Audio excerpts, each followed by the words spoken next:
संसद की वित्तीय समितियां, बट वित्तीय समितियों को समझने से पहले ये समझना होगा कि संसद की जो समिति होती हैं वो कौन सी होती हैं और क्यों होती हैं। तो संसद की जो समिति होती है वो दो तरह की होती है, एक होती है स्थायी समिति और एक होती है अस्थायी समिति। तो ये जो वित्तीय समिति होती है ये कौन सी होती है, ये स्थायी समिति के अंतर्गत आती हैं। और जो अस्थायी समिति होती है वो समितियां होती हैं कि जिसमें कुछ समय के लिए, जांच के लिए या फिर सलाहकारी समितियां बनाई जाती हैं। तो आज क्या देखेंगे, आज संसद की वित्तीय समितियों के बारे में देखेंगे। लेकिन जो संसद की समितियां होती हैं वो एक पैनल होता है कुछ सांसद का, जहां पर चाहे लोकसभा या राज्यसभा दोनों से ही हो सकते हैं उसके सदस्य।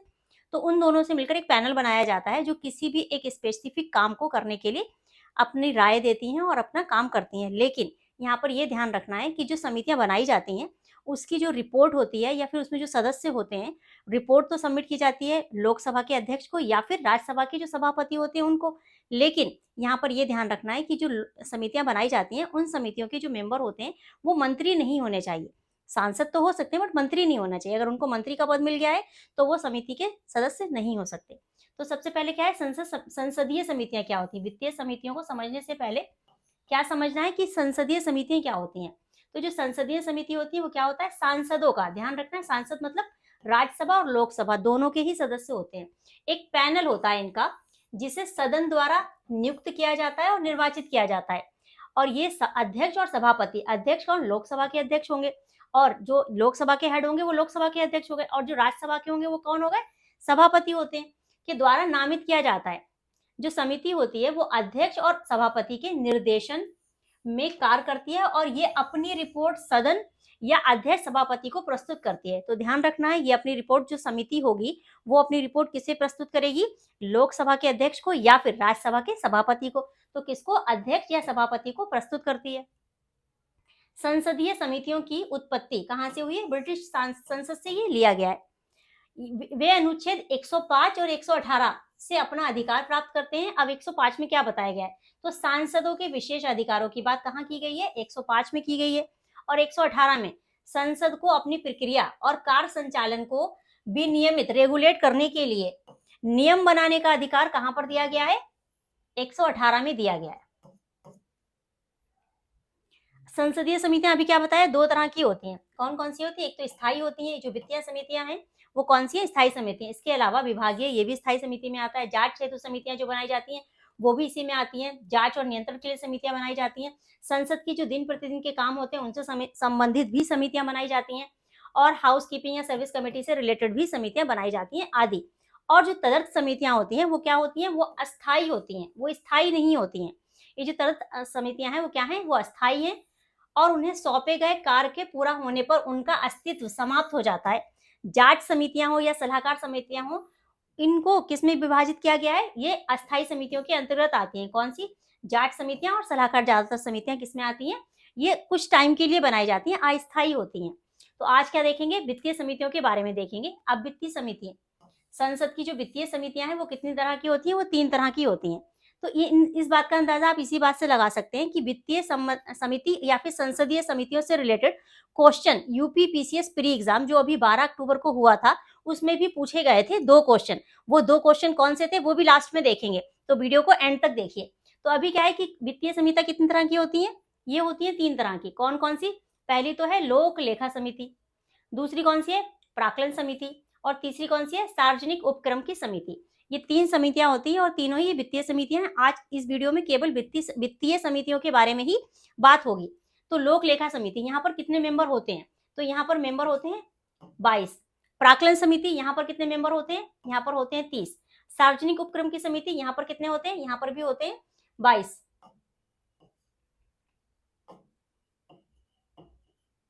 तो यहाँ पर 22 होते हैं और यहाँ पर 22 होते हैं, लेकिन यहाँ पर 30 होते हैं। तो अब अगर पूछा जाए सबसे बड़ी समिति कौन सी होगी, तो ऑब्वियसली कौन सी होगी, जहां पर सबसे ज्यादा सदस्य हैं। तो प्राक्कलन समिति, अगर आपके पास क्वेश्चन ये पूछ लिया जाए कि सबसे बड़ी समिति कौन सी समिति है, तो सबसे बड़ी समिति कौन सी समिति होगी, प्राक्कलन समिति होगी, क्योंकि यहाँ पर सबसे ज्यादा सदस्य होते हैं।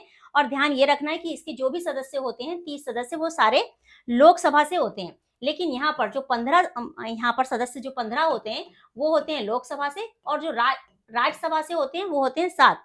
तो टोटल कितने सदस्य हो गए, 22 सदस्य। सेम यहाँ पर भी 15 होते हैं लोकसभा से और जो 7 होते हैं वो कहां से होते हैं, वो होते हैं राज्यसभा से। तो ये इसके मेंबर के बारे में। इसके अलावा क्या देखा कि 22 मेंबर हैं, 15 लोकसभा से हैं और 7 राज्यसभा से हैं। इसके अलावा प्राक्कलन समिति में सारे सदस्य कहाँ से होते हैं? लोकसभा से होते हैं। और जो सार्वजनिक उपक्रम की समिति है, इसमें भी 22 होते हैं। टोटल 15 लोकसभा से होते हैं और 7 राज्यसभा से होते हैं। सबका कार्यकाल 1 साल के लिए होता है। 1 साल के बाद इन्हें दोबारा बनाया जाता है, लेकिन इनका जो कार्यकाल होता है वो 1 साल के लिए होता है। संसद, अब इसकी जो प्रक्रिया क्या है, संसद के दोनों सदनों द्वारा निर्वाचित सदस्य होते हैं। अब इसमें लोकसभा के सदस्य हैं तो सिर्फ लोकसभा द्वारा निर्वाचित होंगे, और इसमें दोनों के हैं तो इसमें दोनों के सदस्य होते हैं जो निर्वाचित किए गए होते हैं। संसद सांसद यहाँ पर होते हैं, लेकिन मंत्री इन समितियों में नहीं हो सकते, ये ध्यान रखना। इसके अलावा यहाँ पर ये भी ध्यान रखना है, इनकी ओरिजिन कब हुआ, ये कब बनी, तो ये बनी है 1921 में। ये समिति का गठन कब किया गया था? 1921 में किया गया था। इसके बाद जो प्राक्कलन समिति है, इसका गठन कब किया गया था? इसकी स्थापना कब हुई थी? ये हुई थी 1950 में। अब कौन सी है? सार्वजनिक उपक्रम की समिति, ये कब बनी थी? ये बनी थी 1964 में। इसका गठन कब हुआ था? 1964 में हुआ था इसका गठन। तो आइए डिटेल में एक बार देख लेते हैं इनके क्या काम होते हैं। लोक लेखा समिति कब बनी थी? 1921 में बनी थी, और भारत सरकार अधिनियम 1919 के माध्यम से ये गठित की गई थी, जिससे मोंटफोर्ट सुधार, एक एग्जाम में ये क्वेश्चन भी पूछा गया कि मोंटफोर्ट सुधार किस कमेटी को क्या कहा जाता है, तो वो क्या रहेगा वनडे एग्जाम में, तो मोंटफोर्ट सुधार किस कमेटी को कहा जाता है? ये लोक लेखा समिति को कहा जाता है। लोक लेखा समिति का गठन हर साल लोकसभा की प्रक्रिया और कार्य संचालन नियम के नियम 308 के तहत किया जाता है, और नियुक्ति समिति के जो अध्यक्ष की जो नियुक्ति है वो लोकसभा अध्यक्ष द्वारा की जाती है। ये समिति कार्यकारी निकाय नहीं है, अतः ये केवल ऐसे निर्णय ले सकते हैं जो सलाहकारी प्रकृति के होते हैं, और ये 1 साल के लिए होती है। सदस्य कितने होते हैं? 22 होते हैं यहाँ पर। और ये सुनिश्चित करने के उद्देश्य से तैयार किया गया था कि संसद द्वारा सरकार को दिया गया धन विशिष्ट और निश्चित मद पर ही खर्च किया जाए, मतलब एक निश्चित अमाउंट पर ही खर्च किया जाए। तो केंद्र सरकार के किसी भी मंत्री को इस समिति के सदस्य के तौर पर शामिल नहीं किया जा सकता। अभी क्या बताया आपको कि जो मंत्री होते हैं उनको शामिल नहीं किया जा सकता, तो ध्यान रखना है कि किसी भी मंत्री को इस कमेटी में शामिल नहीं किया जा सकता। इसके अलावा लोक लेखा समिति जो पीएससी होती है वो अपनी रिपोर्ट किसको देती है? लोकसभा अध्यक्ष को सौंपती है, जिससे इसे चर्चा के लिए सदन के पटल पर रखते हैं। समिति अपनी रिपोर्ट संसद को भी प्रस्तुत करती है, जहां वो राष्ट्रपति को नियंत्रक व महालेखा परीक्षक सीएजी की लेखा परीक्षा रिपोर्ट की जांच के बाद अपनी जांच के निष्कर्षों को सौंपती है। तो सरकार के वार्षिक वित्तीय लेखों और व्यय को पूरा करने के लिए सदन द्वारा दी गई राशि के विनियोग को दर्शाने के लिए लेखों की जांच करना। तो इसका जो मेन इंपॉर्टेंट काम होता है वो यही होता है कि सारे ही लेखों की जांच करना।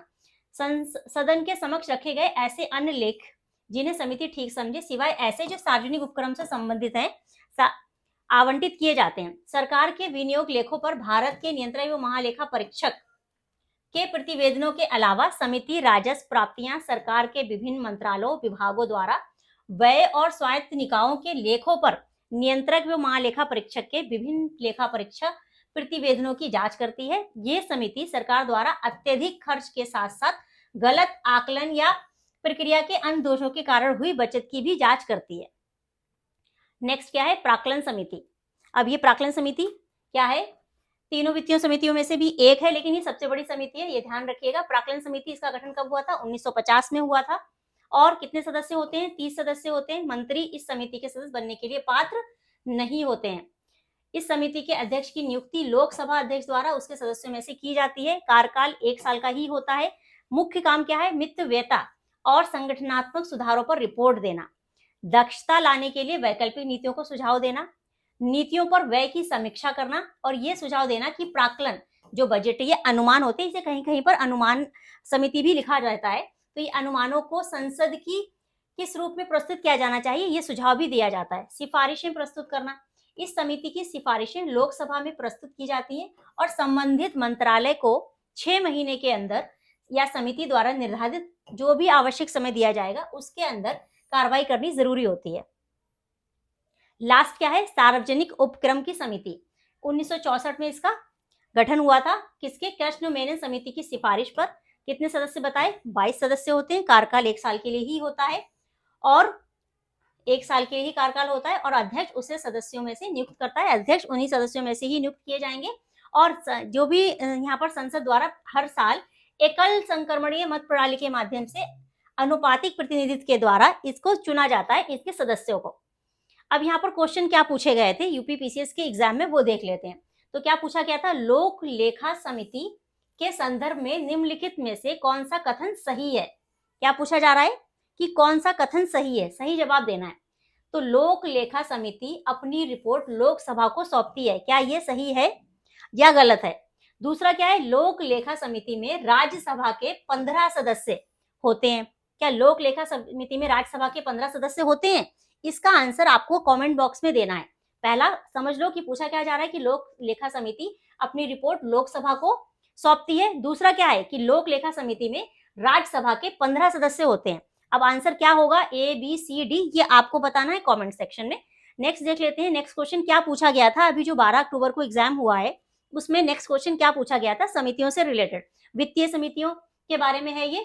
संसद में वित्तीय समिति है, पूछा क्या जा रहा है कि कौन सी भारत के संसद में वित्तीय समिति है। तो अभी मैंने आपको बताया 3 वित्तीय समिति हैं, तो यही क्वेश्चन में पूछा जा रहा है, लोक लेखा समिति, प्राक्कलन समिति और सार्वजनिक उपक्रम की समिति। तो इसका आंसर तो मैंने ही बता दिया कि तीनों ही हैं। तो राइट आंसर क्या हो जाएगा, सभी हैं, ए 1, 2 और 3 तीनों ही है, मतलब राइट आंसर इसका बी हो जाएगा। लेकिन फर्स्ट वाले का आंसर आपको देना है कमेंट सेक्शन में। देखते हैं कि आपको कितना इससे रिलेटेड समझ आया। Thank you so much.